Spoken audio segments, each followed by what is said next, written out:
All right, man. As we all know, this season is going to be one of the more unorthodox, hard to tell who's exactly bad and good seasons of all time. Even in the process of me making this specific video, I had to dive deep to see exactly why specific teams are bad and who was there and who wasn't, because it's just that weird. Now, even with that being said, even in a weird season, every year it's going to have its fair share of surprises and things that happen that nobody really expected, and that's exactly what we're talking about today. Now, we all know the NBA provides us many surprises every single year, but if you've been tuned into my channel at least for the past year, today's video sponsor should be no surprise. Today we're talking about a familiar brand and a good friend of the channel, Manscaped. You're almost guaranteed to always see Manscaped on this channel because, bro, I use their products and I truly believe in what they sell. Today, we're talking about their performance package, which basically is a package that attacks all aspects of men's grooming that we don't really talk about too much. Their Lawnmower 3.0 is perfect for shaving below the belt because it has all the features you need. You don't have to worry about cutting yourself down there because they specialize in their skin safe technology. You don't have to worry about not being able to see what you're truly doing down there because they provide an LED light. Also, if you want to shave in the shower, which I think most people do, it's waterproof. Then after you shave or have a long day, you can use their ball toner and their ball deodorant to make sure you're still fresh down there. Also, this package isn't just focused on your below the belt areas. They have a new weed whacker that can also hit those nose and those ear hairs and all those weird areas that nobody really talks about. And if you're truly into your hygiene like I am, this package also includes a Shears 2.0 luxury nail kit to help you with your crusty toenails and feet and all that stuff. If you are interested in like these almost must-have tools, please use my promo code SWISH or just click the link in my description for 20% off of your first order. They're even adding in 2 free gifts for a limited time only, so please take advantage of these deals. Big shout out to my good friends over at Manscaped for always taking care of my guys. Now let's get into this video.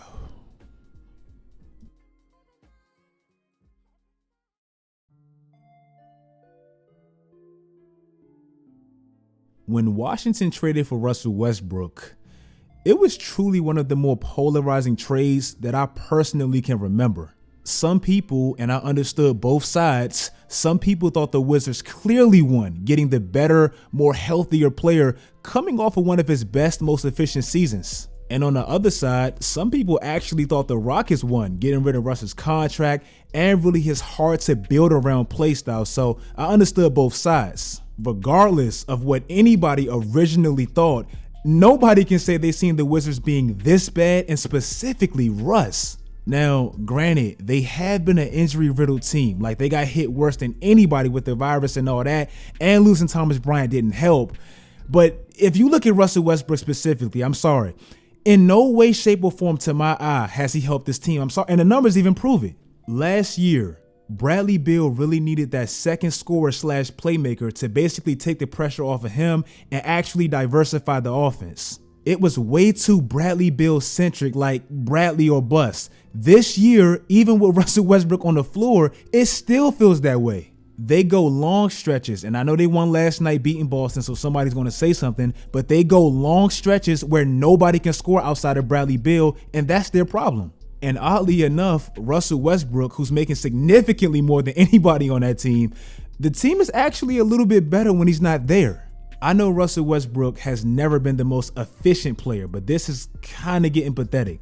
This year, he has 3 games shooting under 30%. He has 5 games shooting under 40%. He only has 2 games shooting over 50%.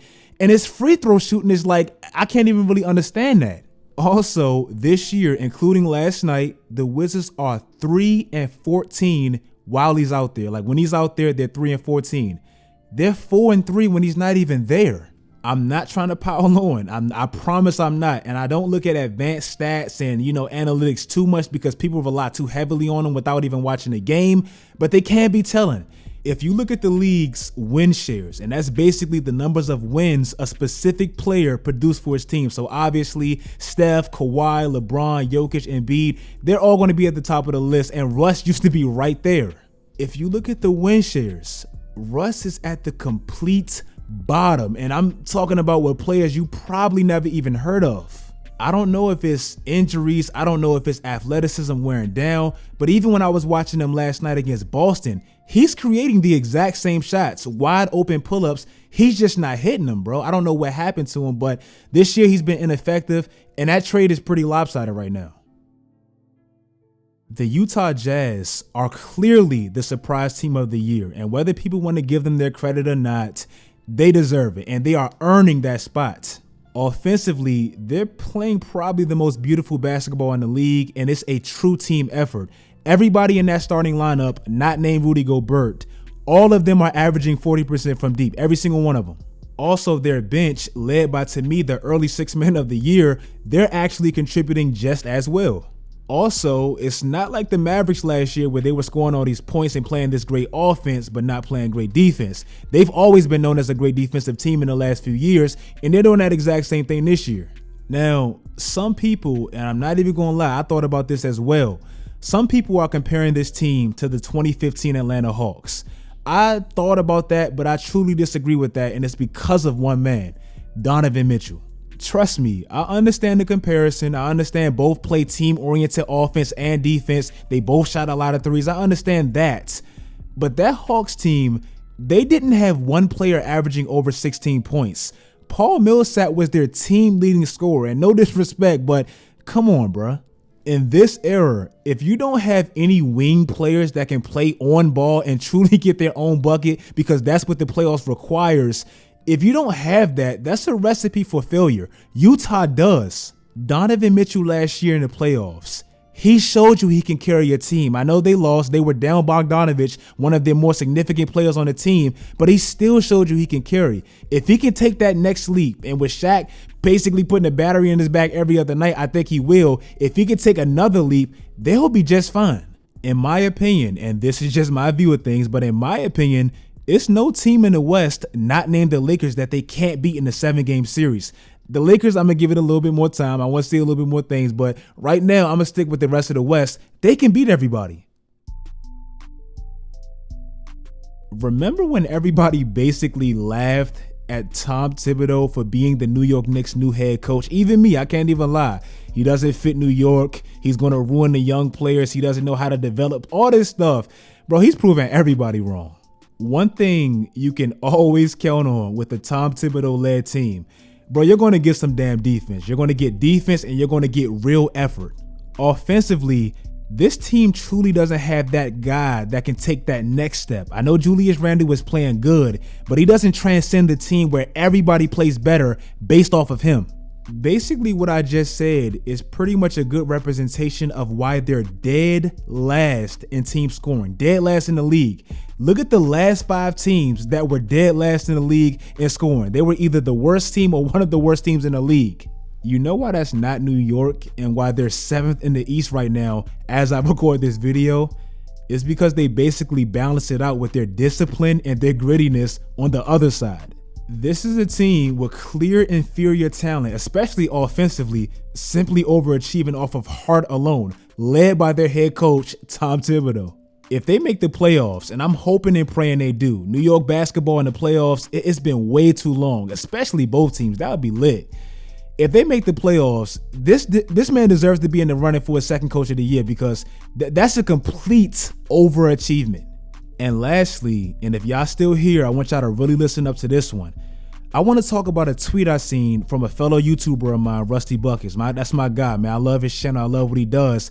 And this was pretty surprising to me. Right now, as I'm making this video, there are 35 players averaging over 20 points per game. 35 players averaging over 20 points, bro. That's crazy. I don't know if it's simply the spacing of the league right now, the evolution of the players, maybe the fact that there's no fans, so it's less pressure.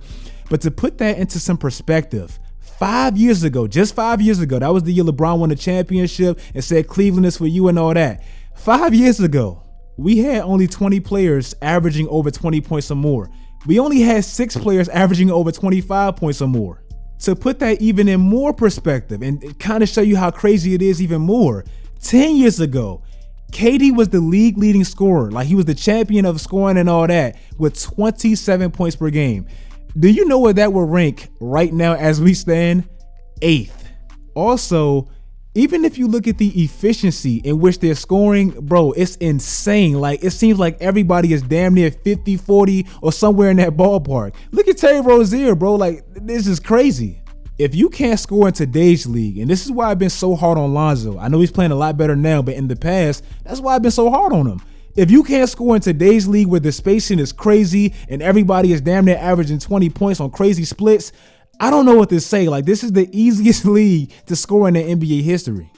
If you guys like this video, and matter of fact, don't click off. I'm gonna do it just like I did it last time because y'all killed it, bro. Y'all killed it. The Tom Brady is the GOAT. Y'all killed it. Comment your favorite team in 4. Like, I'm not a Lakers fan, but I think the Lakers are going to win, so I would say Lakers in 4. If you're a Raptors fan, Raptors in 4, and etc., etc. Comment your favorite team in 4. If you made it this far, it just shows me you watched the video and you watched it all the way through, and I love and appreciate y'all for that. If you guys like the video, make sure you guys follow all of my social media sites. Do all that great stuff, guys, and until next time, as always, stay tuned.